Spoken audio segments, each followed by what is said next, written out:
Hello, my name is Erik Hayes. I'm Sumter County's Emergency Management Director. September's around the corner, and as many of you know, September is in the height of hurricane season, and it's actually National Preparedness Month through FEMA. In light of everything that's going on in Texas in the past few days, we'd like to bring to you just some reminders on how you, as a citizen and homeowner, can stay prepared yourself for any type of storm, whether it's a hurricane or tornado or any other natural disaster that we might have. Being prepared is very essential that you start with your own household and have yourself prepared. That way you can help others in your neighborhood, community, and help keep them safe and keep them prepared. As always, as we've told you before in the past and other times, being prepared was the simple things that can sustain you through 3 days until normal restoration comes back for possibility. So being an average 3 days is a good management piece to be prepared for. What are some things that you can use to be prepared for? Well, just in case something happens, we always like to have drinking water on hand for you and members of your household. You can buy water prepared, bottled in the store, or as you use different bottles throughout the year, you could clean those and refill those with water and keep those stored in your house. You don't have to go out and buy some others, but keeping some on hand in case of emergency. Food in emergency, just in case the power's out, you want some prepared items or canned food items, as we've always said. These are items that do not necessarily have to be heated. They've already been pre-cooked, much better if heated, but you can still sustain and eat off of these if need be. And for those that were here, we always go back to this, all of those that were here during 1989 in Hurricane Hugo.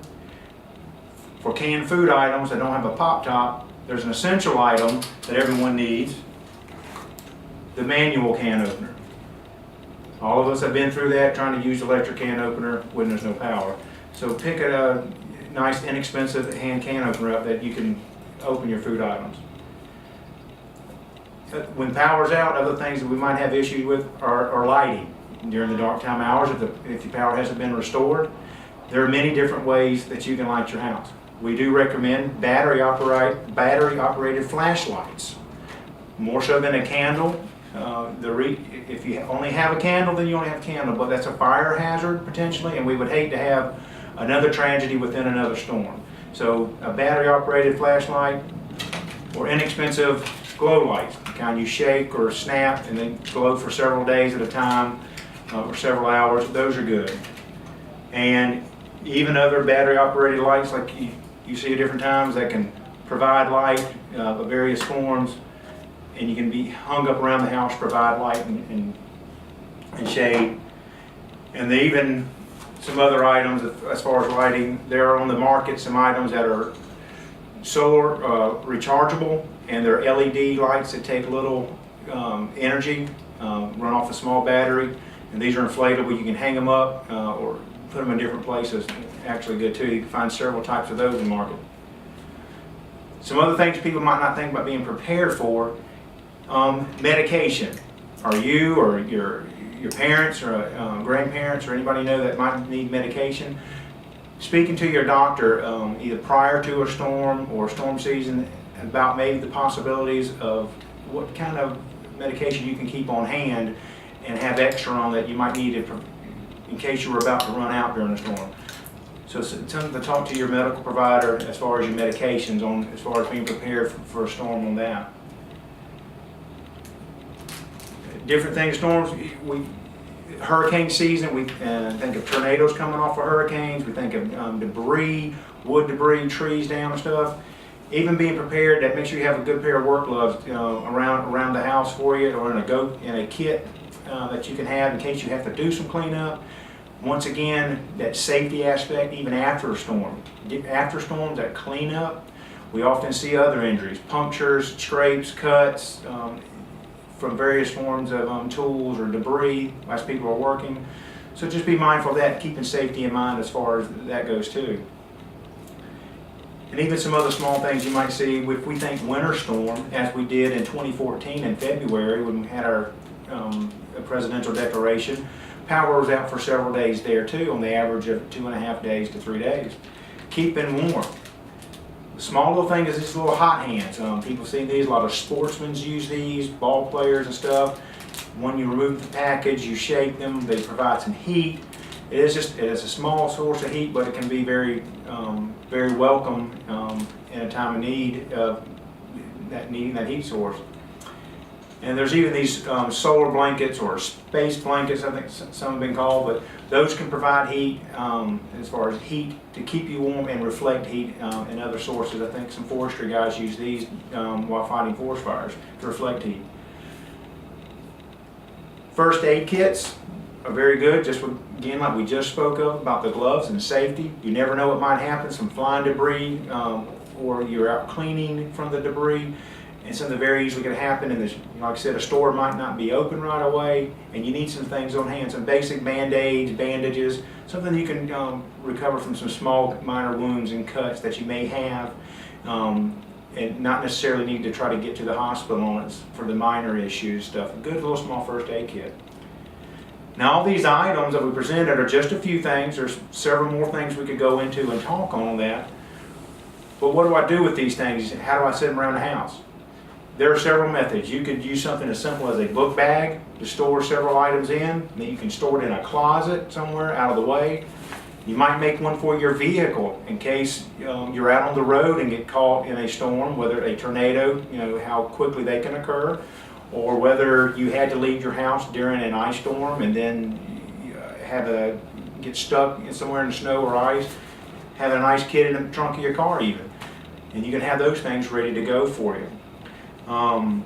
Another way to be prepared that we're really looking for is the emergency alert radio.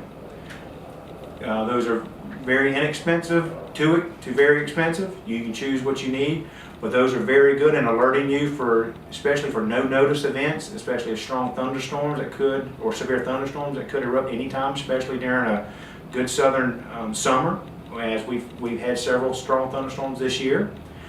Tornado warnings, tornado watches are issued by the counties through the National Weather Service, and those alerts come through those radios. Most of them now are pre-programmed, and you can just plug them in and then listen for your area or neighboring counties to listen for alerts in your area. Gives you a nice warning, and then following the warning, you listen to the announcement from the National Weather Service, and then can listen to any other media outlet you may have to find out more information. Very, very nice tools that we very well recommend.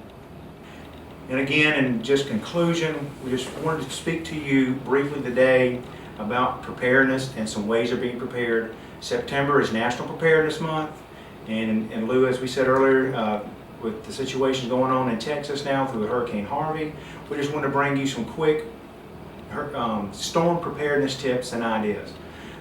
This is not by all a conclusive list. There's other ways you can get some tips as well. Red Cross, Salvation Army, or ready.gov. Their websites all have good preparedness tips and survival kits and go kit information.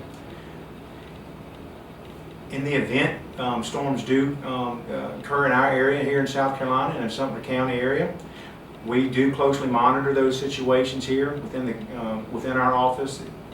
And we will try to keep you as updated as much as possible on any conditions that will be affecting our area. And we just ask you to tune in to the county and or city social media accounts, web pages, or any information that we'll provide that way, and also through our local partners we work so closely with, our radio media, our newspaper media, and even our TV media. We will try to broadcast any information or any pertinent information we think that you need to know to help you and assist you during a time of disaster. And if a disaster during those times occur and in that aftermath, we ask you to please be mindful of all of our first responders, our law enforcement officers, our firefighters, emergency medical crews that are out trying to assist others and respond, to be mindful to heed any of the directions they give you. It may be redirecting traffic due to roads washed out, trees are down, or they may be assisting someone there. To be mindful of them, to give them that leeway to provide them some safety as they try to assist you and others. Even that to our power crews in our areas and our gas crews that are working to provide back our electricity and our gas so that we can get things back operational. The more we can help them work safely and without any issues, the quicker they can restore us back to our sense of normalcy that we are used to, that we can get back to that idea. And again, we will try to continue to provide you information the best that we can. And remember, be prepared and be safe.